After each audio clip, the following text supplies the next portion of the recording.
ایک ایسی خوفناک مخلوق جب وہ اس روئے زمین پر نکلے گی تو سب کچھ کھا جائے گی۔ کوئی انسان، الغرض چرند و پرند، حیوانات، کوئی بھی چیز اس روئے زمین پر باقی نہ رہے گی۔ اس مخلوق کے نکلنے کے بعد روئے زمین پر ہر چٹیل میدان اور ویرانی ہی ویرانی ہو جائے گی۔ یہ مخلوق اتنی خوفناک ہوگی کہ دنیا کی ہر چیز کھانے کے باوجود بھی ان کی بھوک نہ مٹے گی۔ زمین کے ہر جاندار اور بے جان چیزوں کو کھانے کے بعد یہ قوم آسمان والوں کو بھی کھانے کا ارادہ کرے گی۔ پیارے دوستو، ہم آپ کو ایک ایسی مخلوق کے بارے میں بتائیں گے جو حقیقت میں پائی جاتی ہے اور اس کا وجود بھی موجود ہے۔ اس سے بھی زیادہ خطرناک بات تو یہ ہے کہ یہ مخلوق ہماری اسی دنیا کے اندر موجود ہے اور قید ہے، اور وہ ہے قوم یاجوج ماجوج۔ پیارے دوستو، جس مخلوق کے بارے میں ہم بات کرنے والے ہیں، یہ قیامت کی بڑی نشانیوں میں سے ایک نشانی ہے۔ یہ مخلوق کون سی ہے اور یہ مخلوق کہاں پر قید ہے، اور جب یہ مخلوق قید سے آزاد ہوگی تو دنیا کے اندر کس طرح تباہی مچائے گی؟ اس مخلوق کی شکل صورت کیسی ہوگی اور یہ لوگ تعداد میں کتنے ہوں گے؟ یاجوج ماجوج قوم کی حقیقت کیا ہے؟ یہ کون لوگ ہوں گے اور کس کی نسل میں سے ہوں گے؟ اور اللہ تبارک و تعالیٰ نے اس خوفناک مخلوق کو کیوں قید کر رکھا ہے؟ پیارے دوستو، ان تمام تر سوالات کے جوابات قرآن و حدیث کی روشنی میں آج کی اس ویڈیو میں ہم آپ کو بتائیں گے۔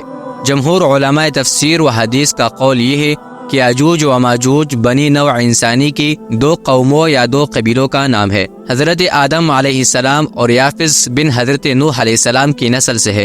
انہیں یاجوج ماجوج اس وجہ سے کہا جاتا ہے کہ تعداد میں بہت زیادہ ہوں گے اور جسامت کے اندر بہت سخت ہوں گے۔ حضرت عبداللہ بن عمر رضی اللہ عنہ سے روایت ہے کہ اگر قیامت تک آنے والے تمام انسانوں کے 10 حصے کیے جائے، ان میں سے 9 حصے یاجوج ماجوج قوم کے ہوں گے اور ایک حصہ باقی تمام مخلوقات کا ہوگا۔ اس روایت سے بخوبی اندازہ لگایا جا سکتا ہے کہ یہ لوگ تعداد میں کتنے زیادہ ہوں گے۔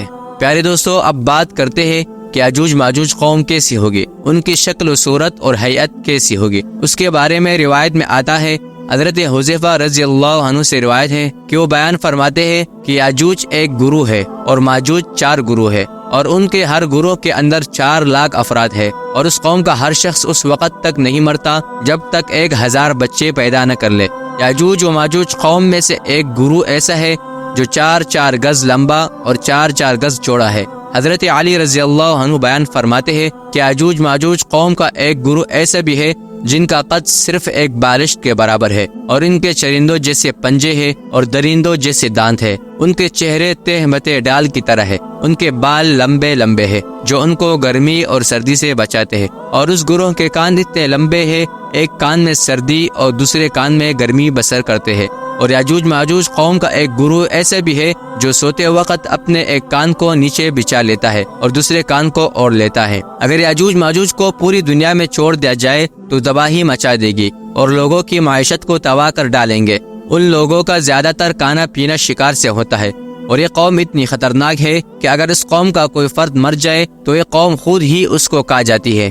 یہ لوگ شمالی مشرقی ایشیا میں زندگی بسر کیا کرتے تھے اور اپنے ارد گرد کے علاقوں پر ہمیشہ وحشیانہ حملہ کیا کرتے تھے۔ ان کی آبادی چین سے مغرب میں ترکستان تک پھیلی ہوئی تھی۔ ہزاروں سال قبل اس زمین پر اللہ کے ایک نیک بندے کی حکومت تھی جنہیں ذوالقرنین کے نام سے جانا جاتا ہے۔ حضرت ذوالقرنین نبی ہے یا ولی اللہ؟ قرآن کریم میں ذوالقرنین کے متعلق صرف اتنا تذکرہ ہے کہ وہ ایک نیک صالح عادل بادشاہ تھا جس نے مشرق و مغرب کے ممالک فتح کیے اور ان میں عدل و انصاف قائم کیا۔ باقی وہ کون تھا، کس زمانے میں تھا وغیرہ، اس کی تفصیل نہ قرآن کریم میں ہے اور نہ کسی صحیح حدیث میں، بلکہ یہ تفصیلات تاریخی روایات میں ہے۔ اب رہی یہ بات کہ ذوالقرنین نبی ہے یا ولی، تو حافظ ابن کثیر کے ہاں ان کا نبی ہونا راجح ہے، جبکہ جمہور کا قول یہ ہے کہ وہ نہ نبی تھے نہ فرشتہ، بلکہ ایک نیک صالح مسلمان تھے۔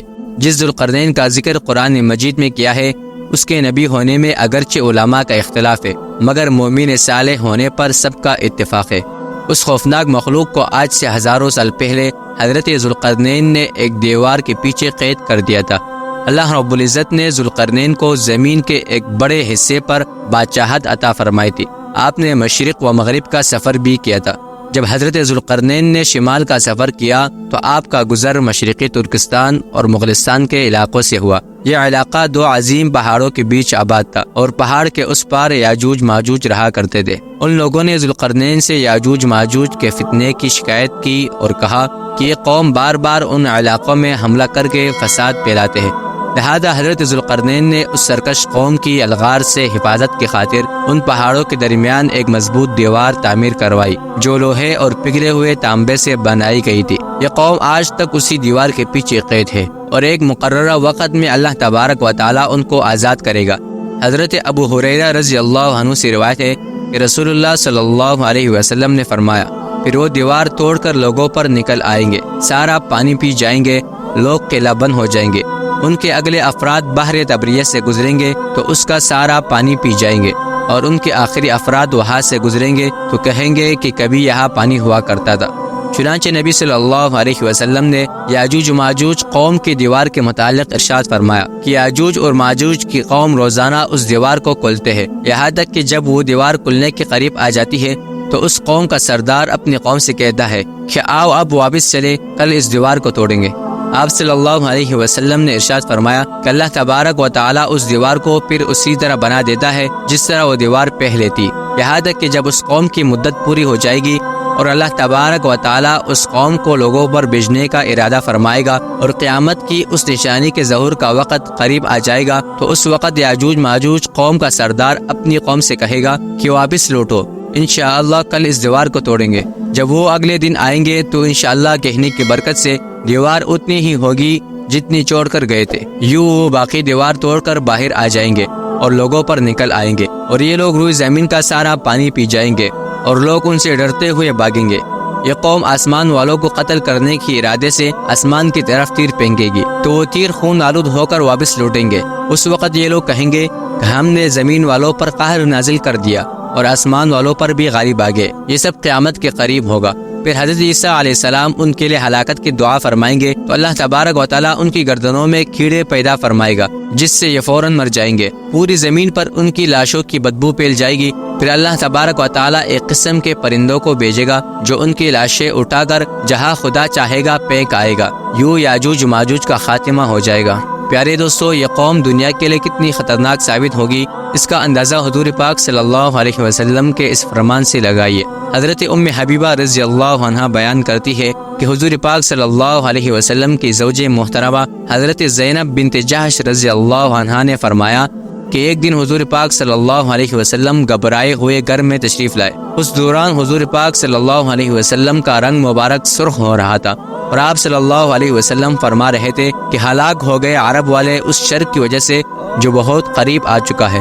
اس کے بعد حضور پاک صلی اللہ علیہ وسلم نے اپنے انگوٹھے اور شہادت کی انگلی سے حلقہ بنا کر ارشاد فرمایا، آج یہ یاجوج ماجوج قوم کی دیوار اتنی کھل چکی ہے۔ یہ قوم آج تک اسی دیوار کے پیچھے قید ہے اور ایک وقت مقررہ میں اللہ تبارک و تعالیٰ ان کو آزاد کرے گا۔ دیوار ذوالقرنین کہاں بنائی گئی ہے اور کہاں واقع ہے اس کا علم صرف اللہ تبارک و تعالیٰ ہی کو ہے، اور وقت مقررہ پر اس دیوار کو یاجوج ماجوج توڑ کر نکل جائیں گے۔ یاجوج ماجوج کب ظاہر ہوں گے، کون سا زمانہ ہوگا، دجال کے بعد یا پہلے ظاہر ہوں گے؟ ان کے نکلنے کا وقت ظہور مہدی علیہ السلام پھر خروج دجال کے بعد ہوگا، جبکہ حضرت عیسیٰ علیہ السلام نازل ہو کر دجال کو قتل کر چکے ہوں گے۔ یاجوج ماجوج کا آخری زمانے میں نکلنا علم الہی میں طے شدہ ہے، اور یہ کہ ان کا خروج قیامت کی نشانی کے طور پر قرب قیامت میں ہوگا۔ اسی بنا پر حدیث نبوی صلی اللہ علیہ وسلم میں ان کے خروج کو قیامت کی علامت کبریٰ میں شمار کیا گیا ہے، اور بہت سی احادیث میں ارشاد فرمایا گیا ہے کہ ان کا خروج سیدنا عیسیٰ علیہ السلام کے زمانے میں ہوگا۔ قرآن و حدیث کی تصریحات سے یہ بات ثابت ہے کہ یاجوج ماجوج کا وجود ہے، اور جب اللہ کے عالم میں طے شدہ وقت پورا ہو جائے گا تو اللہ کے حکم سے زمین پر نکلیں گے۔